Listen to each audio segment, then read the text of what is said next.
pomp and majesty of Dany's arrival. It just felt like the natural place to start the season. The arrival was a way to capture what was at stake for Dany and for Jon. Looking back to the very beginning and how young Maisie was back then and wearing the Stark soldier's helmet falling over her head, and she just looks like this little kid. And now she's a grown woman and she's there watching again, but this time she steps aside to let a little kid come in to watch because she remembers how thrilling it was. It's a whole new procession, and so instead of Robert arriving with Queen Cersei and Jaime Lannister and the Hound, it's Daenerys coming with Jon Snow. I don't think the North is the most welcoming place to outsiders. Dany's smart, she senses that distrust, and she's gonna make the best of a bad situation, but that doesn't mean that she likes it or she's happy. When you're doing something good for people and you get met with what Sansa gives her, and they meet in the courtyard, it's understandable that she would be upset.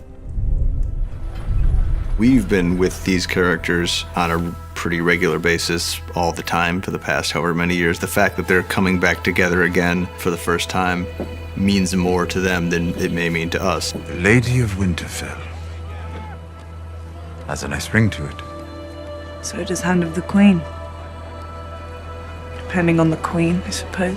I think that if Tyrion were to have shown up on his own to Winterfell, he would have gotten a much different reception from Sansa than he did coming as the Hand of the Queen, Daenerys Targaryen. There's also the specific thing that happens in that scene, which is Tyrion has told everybody that the Lannisters are coming to join the cause, and it's amazing to her that this person she thought was so smart would ever take Cersei at her word on something like that. I used to think you were the cleverest man alive. How did you survive a knife through the heart? I didn't. Jon Snow and Arya are two of the most important characters in the story, and they love each other very deeply.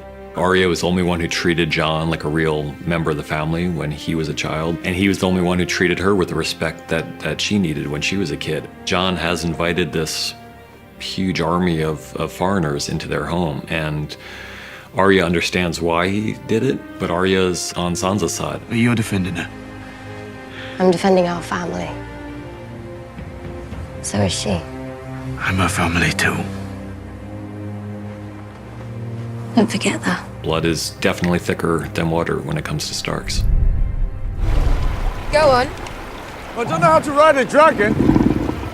Nobody does, until they ride a dragon. No one's ever ridden a dragon except for Dany. Only Targaryens can ride dragons, and that should be a sign for Jon. Jon's not always the quickest on the uptick, but eventually he gets there.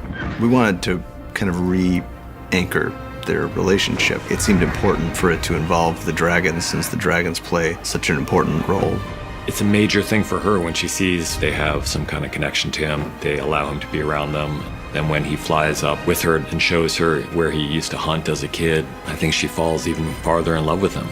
Seeing Jon and Dany on the dragons together, it's a Jon and Dany moment, but it also seeds in the idea that these creatures will accept Jon Snow as one of their riders. Don't be afraid.